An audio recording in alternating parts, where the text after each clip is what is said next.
Esta semana encontré en nuestro baño un jabón que tenía Eliané guardado en forma de corazón de un viaje a Europa. Dentro de ese corazón metálico estaba el jabón que guardaba la misma forma, envuelto en un nylon, con un olor muy agradable. Y me hizo recordar que la oración en muchas ocasiones puede convertirse en un objeto decorativo, pero que no tiene ninguna eficacia. Ese jabón está allí guardado por aproximadamente 3 años, pero no ha limpiado a nadie. Y la oración pudiera muchas veces estar guardada en cualquiera de nuestras habitaciones y no tener eficacia para santificar y traer las promesas de Dios a ser una realidad en nuestra vida. Ese corazón tiene un olor agradable, pero no fue confeccionado con la idea de ser un perfume. Fue confeccionado como un jabón que, además de tener un olor grato, tiene un efecto directo sobre ti y sobre mí. Lo mismo sucede cuando hablamos de la oración. Cuando hablamos de oración nos motivamos, nos inspiramos, aprendemos y viene a ser como un olor grato de oración. Pero una vez más, la oración que es eficaz es la oración que se hace. Ahora vamos nosotros a estar hablando de 2 circunstancias que pueden llegar a nuestra vida de manera muy recurrente: las pruebas y las tentaciones. Y en ambas nosotros necesitamos poner en práctica el poder de la oración sobre el fundamento de la palabra en una vida de obediencia. Los versículos del 1, podemos decir desde el 1 al 11, nos va a estar hablando acerca de las pruebas. ¿Quién escribe esta carta? Santiago. Lo dice ahí bien claro el versículo 1. Pero Santiago es un nombre tan común para los hebreos como lo pudiera ser Pedro y José para el mundo hispano. ¿Quién es este Santiago? Bueno, Santiago y Jacob son nombres que se intercambian. Por tanto, tú puedes decir es Jacob, pero Jacob también hay unos cuantos en Israel. Cuando nosotros vemos la lista de los discípulos de Cristo, allí vemos más de un Santiago o Jacob. Y la primera respuesta tú puedes decir, este es Santiago, uno de los apóstoles, porque está escribiendo una carta. Pero no, este Santiago es hermano de Jesucristo. Santiago aparece en el libro de los Hechos como un líder de la iglesia primitiva, pero no fue de los apóstoles de Cristo nombrado por él luego de aquella noche de oración. Él, junto con los demás hermanos de Jesús, tuvieron una etapa en la cual rechazaban a Jesús como Mesías y lo veían como alguien demente o falso. En un capítulo tan memorable en cuanto al conflicto familiar de Jesús como lo fue Juan capítulo 7, los hermanos dijeron: si tú eres quien dices ser, sal a la fiesta, porque nadie que quiere darse a conocer se esconde. Y dice allí el apóstol Juan, porque aún sus hermanos no creían en él. Algo sucedió en el camino de la vida de Santiago que dejó atrás el modo incrédulo de relacionarse con su hermano carnal para ahora conocer a Cristo no como su hermano hijo de su mamá, sino ahora como Cristo, el Hijo de Dios, su Señor y Salvador. Hubo un momento en que el vínculo de Santiago con Jesús no era: este es mi hermano mayor. ahora este es mi Salvador, es el Hijo de Dios. Yo puedo ahora llegar a ser hermano de Él si pongo mi fe en el Padre y soy nacido de nuevo en el reino de Dios. Y el vínculo familiar, el vínculo carnal, entonces fue desplazado por el vínculo espiritual y ahora él tiene una nueva relación con Jesús, que es su Señor. Este Santiago, bajo esa relación, llegó a ser el pastor de la iglesia en Jerusalén. Y es curioso que no fue Pedro, no fue Juan, ellos mantuvieron su apostolado, pero el líder de la iglesia principal a lo largo de la historia, la tradición dice que fue Santiago, pastor de la iglesia en Jerusalén. Este Santiago tenía una peculiaridad que registra la historia cristiana, y es que tenía rodillas muy feas. Esas rodillas feas le atildó el apodo que pudiéramos traducir como rodillas de camello. ¿Por qué? Porque era un hombre de oración y pasaba tanto tiempo en oración que aún sus rodillas llevaron las mellas de esas horas intercediendo por la iglesia, por su alma y por la gloria de Dios y su reino. Este Santiago, ya maduro, es quien está escribiendo la carta. ¿En qué momento la está escribiendo? La está escribiendo, dice, a las 12 tribus que está en la dispersión. Él está escribiendo principalmente para los hebreos cristianos en la dispersión. La palabra allí dispersión viene de la imagen del sembrador cuando toma semilla en la bolsa y la riega. Entonces él tiene dentro de la figura que la iglesia perseguida, llevada fuera de Israel, son como semillas sembradas en el reino de Dios que van a dar su fruto en su tiempo. Entonces, donde quiera que estén los cristianos bajo la persecución, él extiende esa carta para que en algún momento la voz se riegue y llegue a ellos un mensaje. ¿Qué le va a escribir él en su liderazgo a una iglesia perseguida en este momento?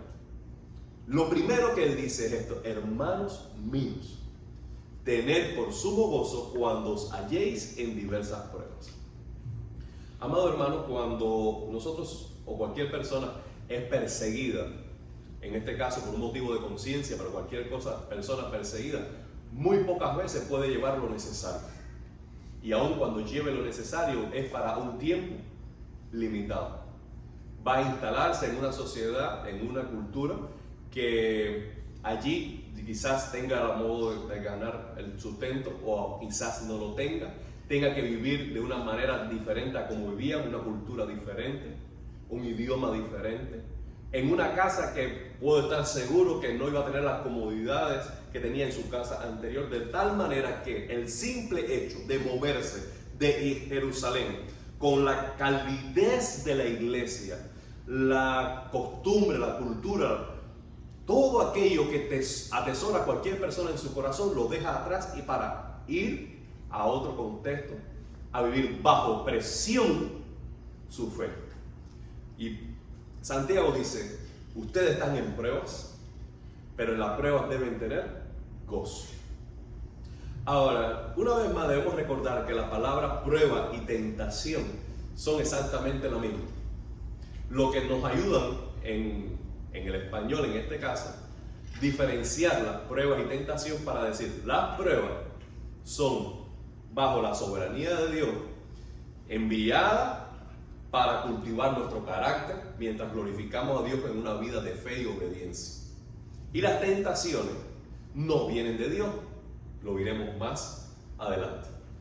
Entonces, Dios está permitiendo estas pruebas, estas circunstancias, y tiene un propósito.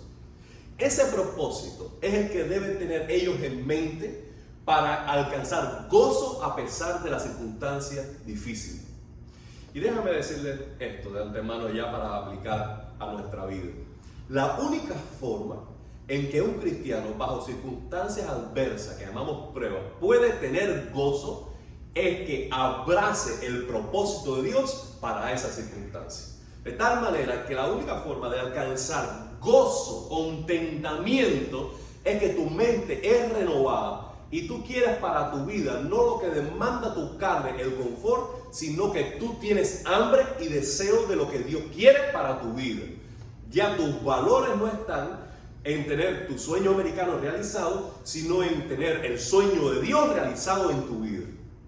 Entonces, tú pensando de esta manera, tú puedes decir, no importa esta circunstancia, no importa esta escasez, no importa esta persecución, no importa esta adversidad, porque por medio de ella Dios va a cumplir un propósito más grande que simplemente satisfacer mis demandas personales, la voluntad de Dios en mi vida. Ahora, ¿cuál es la voluntad de Dios en las pruebas? Dice, sabiendo que la prueba de vuestra fe produce paciencia. En la circunstancia adversa, lo que está bajo presión es nuestra capacidad de guardar la fe. La fe es la piedra angular principal sobre la cual está ejerciendo la circunstancia su presión. Tú puedes pensar que es tu cuerpo si es una enfermedad. Tú puedes pensar que es tu economía si es un problema financiero. Tú puedes pensar que es la familia si es un problema relacional. Pero realmente en las circunstancias adversas, lo que está bajo presión es tu capacidad de creerle a Dios, no importa qué. Por eso dice, la prueba de vuestra fe produce paciencia. Esta paciencia es la capacidad de esperar en Dios a lo largo de las circunstancias adversas. Es la capacidad de ser elástico, la plasticidad de nuestro ánimo para adecuarse de una manera paciente cuando las circunstancias son adversas. Produce paciencia. Pero esa capacidad de esperar en Dios, esa capacidad de no perder el control, esa capacidad de tener esperanza y gozo a pesar de lo que ahora estoy pasando, tiene una finalidad más grande, y es que nuestro carácter sea más como el de Cristo. Hay dos palabras que usa aquí Santiago para que sean perfectos y cabales, sin que nos falte cosa alguna. La palabra perfecto en el Nuevo Testamento es sinónimo de madurez. No es alguien que no se equivoque, que no hierre, sino es alguien que es maduro en su fe. Esa palabra la encontramos también en Filipenses, repetido en el capítulo 3. Ahora, cabales lo explica el mismo apóstol Santiago, que dice sin que le falte cosa alguna. Cabal es completo, íntegro. El que comenzó en vosotros la buena obra la perfeccionará hasta el día de Jesucristo. Allí podemos encontrar el sentido de este verso, que Dios está trabajando en nosotros a través del taller de la prueba, para que mientras tenemos paciencia esperando en Él forme en nosotros un carácter maduro. Y al final es formar Cristo en nosotros. Amado hermano, las circunstancias adversas tienen un lugar especial en el taller de Dios para cumplir su voluntad en nuestra vida. Ninguno de nosotros nos gusta pasar temporadas de pruebas y adversidad. Nadie se matricula en esos cursos por iniciativa personal. Son cursos obligatorios, no electivos. Dios dice, tú necesitas estos créditos para graduarte de mi escuela. Ven por aquí, te muestro cómo llegar. Pero cuando nosotros desarrollamos una forma de pensar cristiana, empezamos a decir amén a la voluntad de Dios y esperar que, cumplida esa etapa, Él nos libera de las circunstancias y nosotros hayamos guardado la fe. Ahora, ¿qué sucede? No siempre nosotros pasamos las adversidades de esa manera exitosa. No siempre encontramos gozo en la adversidad. Entonces el apóstol Santiago nos está diciendo, lo que más necesitamos es sabiduría para poder pensar en estas pruebas de una manera correcta.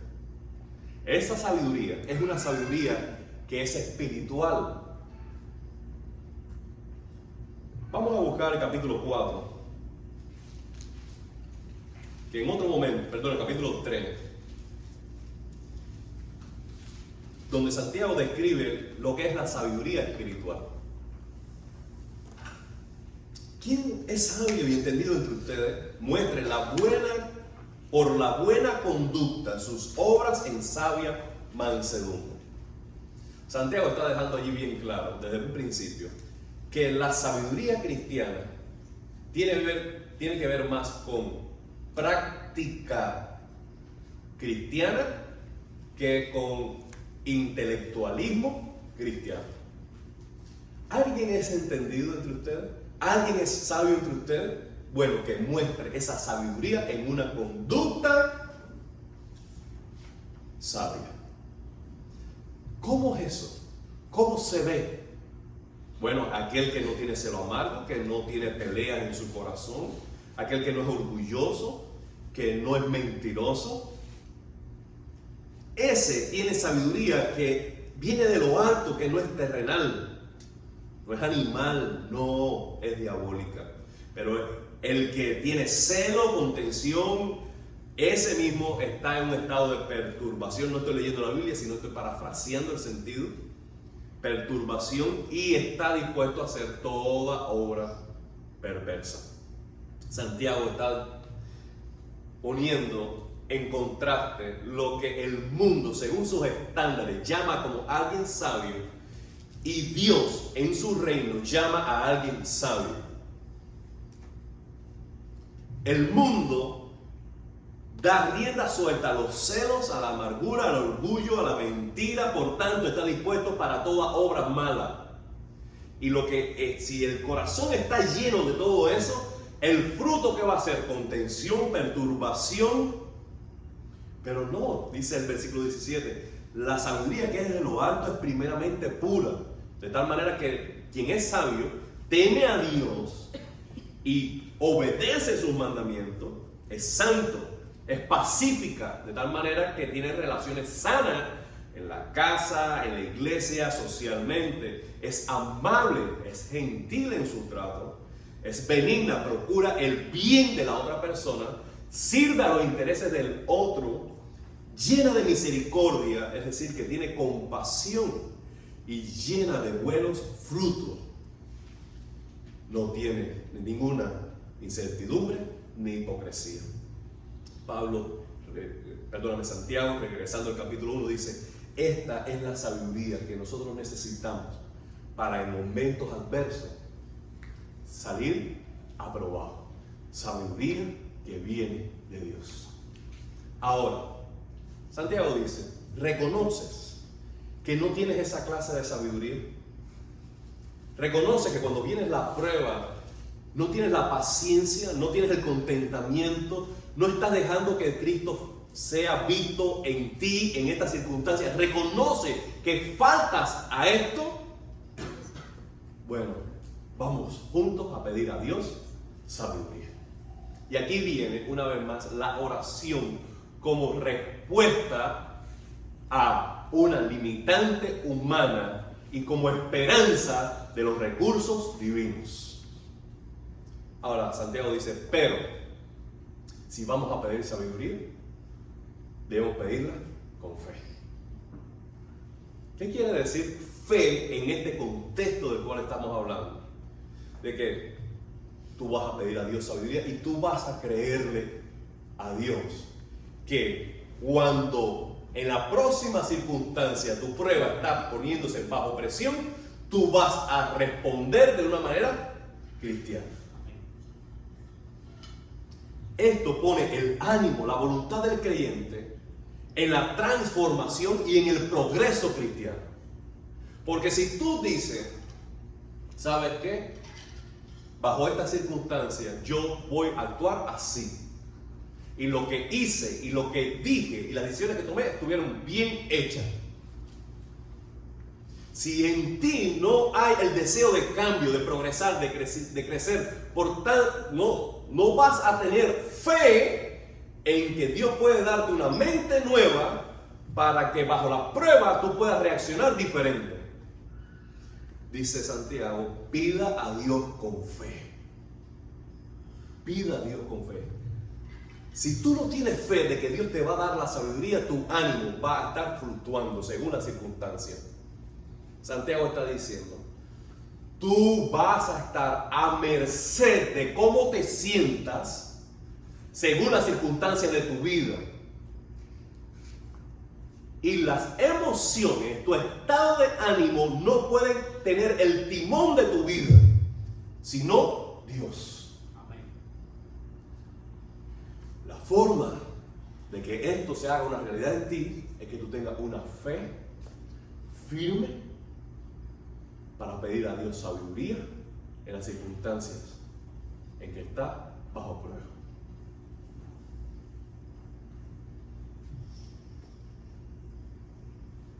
Santiago dice además, en el versículo 8 y 9, es decir, del 8 al 11, el hombre de doble ánimo es inconstante en todo su camino. El 9, el hermano que es de humilde condición, gloríese en su exaltación, pero el que es rico en su humillación, porque él pasará como flor de la hierba. Los ricos en el versículo 10 ¿son hermanos o no son hermanos? Sí. Sí. Ok. ¿Cuál es el mandamiento? En el versículo 2, el primer mandamiento de Santiago es tengan gozo. En el versículo 5, el segundo mandamiento en la prueba es pidan sabiduría. Y en el versículo 9 y 10 hay un nuevo mandamiento para practicar en las pruebas. ¿Cuál es? ¿Cuál es? Muy bien, vamos a dividir la mitad. Gloriarse, ¿ok? En el Señor. Pero como la circunstancia de los creyentes es diferente, aún la respuesta debe ser la misma. ¿Qué dice Santiago? Quien es pobre, gloríese, que el Señor lo va a exaltar. Pero el hermano que es rico, gloríese en que su riqueza no lo es todo en la vida, porque las riquezas pasarán como la flor de la hierba. Por tanto, él debe gloriarse de que él en su riqueza, bajo el gobierno de Dios, recibe humillación en el sentido de que aprende de que eso no es nada que aporte en una eternidad. Entonces, los pobres deben gloriarse en las circunstancias adversas y decir, Señor es mi proveedor. El Señor va a estar conmigo. El Señor me va a ayudar. No importa la circunstancia que tengo ahora. El rico debe decir exactamente lo mismo. El Señor es mi proveedor. El Señor va a estar conmigo. No importa lo que yo tenga físicamente, financieramente, en propiedades, porque al final eso no es nada desde la perspectiva de la eternidad. En un contexto de prueba, nosotros deberíamos gloriarnos siempre en el Señor. Nosotros encontramos en la carta que la exhortación del apóstol Pablo, principalmente a los ricos, es que entonces usen las riquezas y los bienes que tienen para servir a aquellos que en la iglesia y en el pueblo de Dios lo necesitan. Ponerlo en función de la familia de Dios. No dejar de ser rico, no dejar de hacer negocios, no dejar de emprender. Simplemente saber de que la riqueza mayor está en el cielo y que lo que tienen es de Dios y que pueden encontrar una forma de ser útiles con lo que tienen. Y así tenemos 3 mandamientos para vencer en las pruebas: tener gozo, pedir sabiduría y gloriarnos en el Señor. Hay una nueva circunstancia que aparece en el versículo 12 y es la tentación. Encontré esto en internet. ¿Verdad? Estás atrasado. Bienaventurado el varón que soporta la tentación. Cuando haya resistido la prueba, recibirá la corona de vida que Dios ha prometido a los que le aman. Amado hermano, las pruebas que estaban hablando anteriormente son circunstancias externas que abruman al creyente. Las tentaciones son circunstancias internas que abruman al creyente. Todo verdadero creyente quiere agradar a Dios. Encuentra placer en una vida de obediencia. Pero las tentaciones vienen como presiones internas para hacer un látigo en la vida de que quiere agradar al Señor. ¿Qué debemos aprender bajo circunstancias de tentación? Dice en primer lugar que hay una bienaventuranza, es decir, hay una bendición especial sobre aquellos que vencen la tentación. Bienaventurado el varón. Y cuando dice allí varón es genérico, el ser humano, la persona que soporta la tentación. Este soporte de la tentación simplemente es resistir la tentación y no ceder ante ella. La tentación no es pecado. Cuidado, no cedas. Es decir, el pecado está en ceder a la tentación. Por tanto, mientras tú eres tentado y tú resistes la tentación, aún reposa sobre ti la bendición de Dios. Lo siguiente que aprendemos de la tentación es porque cuando haya resistido la prueba, ¿qué quiere decir? Que la tentación no es una circunstancia que perdura, sino que tiene su límite. Dios permite que tú un día eres tentado, en un momento eres tentado, durante una temporada eres tentado, pero cuando tú resistes al diablo, él huye de ti y el Señor te da tiempo de refrigerio. Podrás ser tentado en otras circunstancias, pero estoy hablando de que hay etapas en la vida, hay circunstancias en la vida en las que tú estás bajo una presión interna en una dirección concreta para pecar contra Dios. Déjame decirte que la gracia de Dios es suficiente. Y hay esperanza en las Escrituras, porque dice: el que haya resistido la tentación es que es posible vencer las tentaciones. Y hay una motivación para quienes vencen las tentaciones. Hay una corona de vida.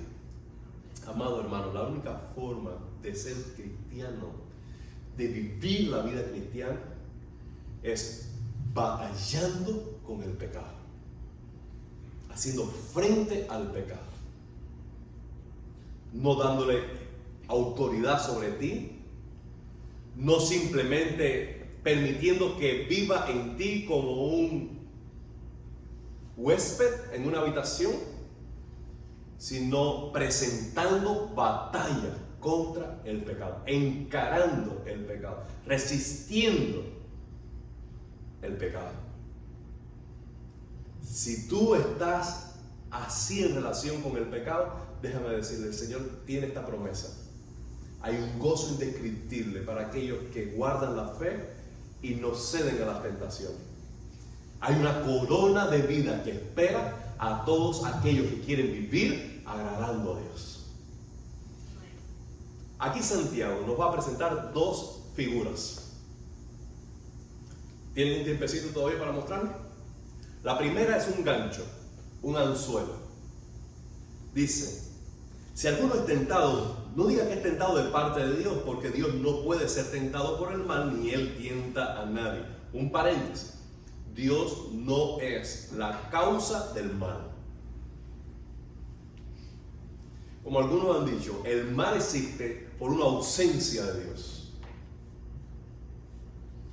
Es decir, Dios no causó el mal, sino que la ausencia de Dios en la vida del creyente, ese hueco negro, vacío de ausencia de Dios, es el origen del mal.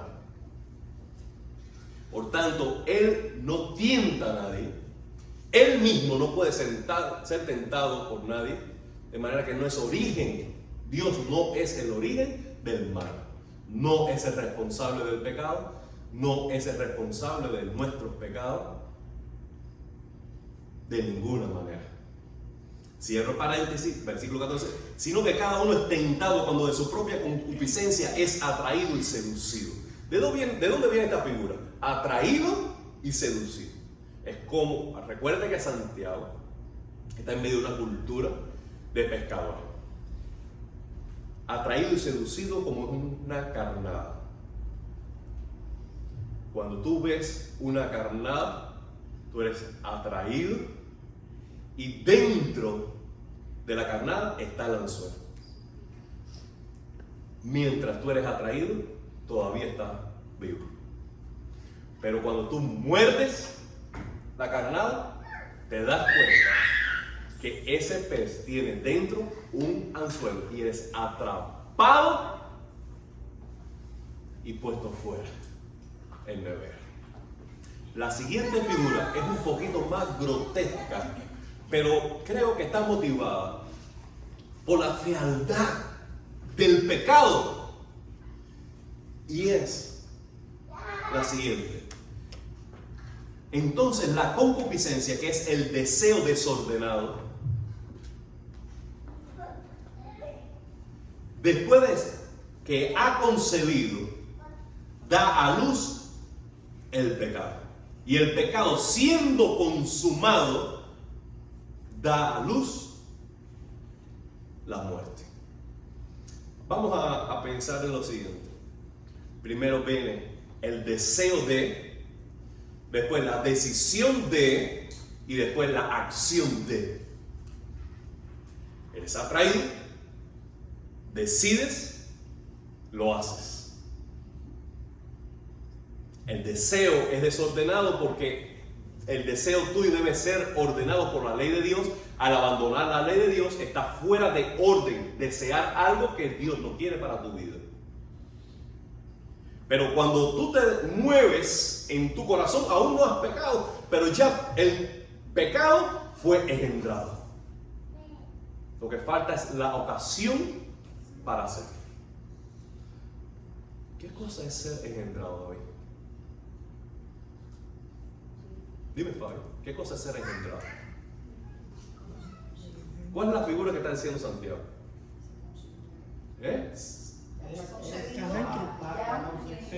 La concepción de una idea. Ya quedaste embarazado. Tú quedaste embarazado de un pecado. Fue un deseo. Tomaste la decisión, lo voy a hacer. Ya está en tu corazón. Ya lo has engendrado como se engendra un niño. Pero ¿qué sucede?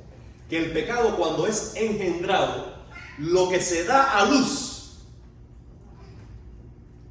es un niño abortivo. Es un niño muerto. Normalmente, tú debes escuchar la ley de Dios. La ley de Dios debe engendrarse en tu corazón.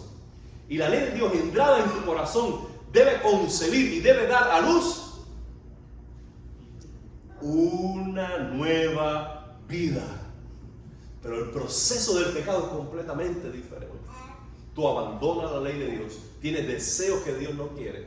Tú decides en tu corazón ponerlos en práctica y luego cuando los ejecutas, lo que sale es una vida muerta de ti, de pecado. Es grotesca, pero lo que está describiendo ella es la fealdad del pecado a los ojos de Dios. Por tanto, el pecado no viene de Dios. Él mismo no es quien te tienta. Por tanto, tú debes resistir. Como mismo tú tienes guardada la fe bajo las circunstancias externas, tú debes guardar la fe bajo circunstancias internas. Porque el propósito de Dios para tu vida es bueno. Versículo 17. 3 minutos. ¿Quién me lo multiplica? No me lo divida, Fabio. No, yo, tranquilo. Toda buena dádiva y todo don perfecto desciende de lo alto, del Padre de las luces, en el cual no hay mudanza ni sombra de variación. ¿Qué está diciendo Santiago ahí? Aunque vengan pruebas, Dios es bueno. Aunque eres tentado, Dios es bueno. Dios no quiere que ni las presiones externas ni las internas provoquen en ti un daño, sino que Él quiere bendecir tu vida. Y todo lo que Dios quiere para ti es bueno, aunque venga empaquetado en estas circunstancias. Tú debes guardar la fe. Él, de su voluntad, nos hizo nacer por la palabra de verdad, para que seamos primicias de sus criaturas. Aquí la figura es en la fiesta de la cosecha que tenía el pueblo de Israel. Los primeros frutos de la tierra era llevado al templo como una ofrenda. Era lo más apreciado, lo más hermoso, que pertenecía a Dios. No a la casa, no al negocio, no al comercio, sino pertenecía a Dios. ¿Y qué está diciendo el Señor? Dios nos hizo nacer de nuevo por la palabra del Evangelio, para que nosotros seamos los frutos más deseables que pertenecen a Dios en la cosecha del Evangelio. Así es como nos ve Dios.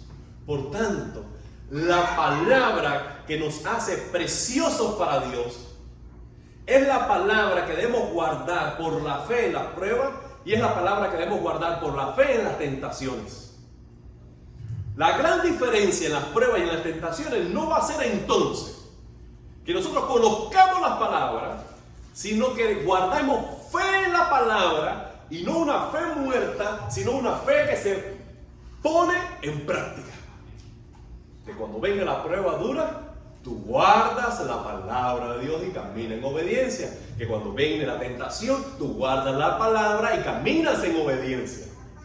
Por eso los versículos 19 en adelante está diciendo: no debemos ser solamente oidores, sino hacedores de la palabra.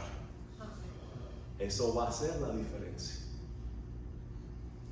Por tanto, no puedo detenerme, como hice anteriormente, el pasaje, pero ya encontraste el sentido. ¿Le hallaste el sentido? Por tanto, cuando vengan las circunstancias adversas, tu reacción no puede ser la de un inconverso. Tus palabras no pueden ser las de un no creyente. Es el momento de poner la fe por obra, practicando la palabra de Dios. Aleluya. Al final, en el versículo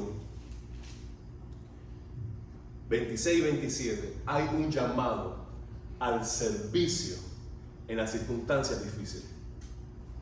Si alguno se cree religioso entre vosotros y no refrena la lengua, sino en que engaña su corazón, la religión del tal es vana. La religión pura y sin mácula es esta delante de Dios, el Padre: visitar a los huérfanos y a las viudas en sus tribulaciones y guardarse sin mancha del mundo. Tomen la coherencia de todo el capítulo ahora. ¿Preparados? Santiago está diciendo: no te centres en ti mismo, en las circunstancias adversas de las pruebas o de las tentaciones.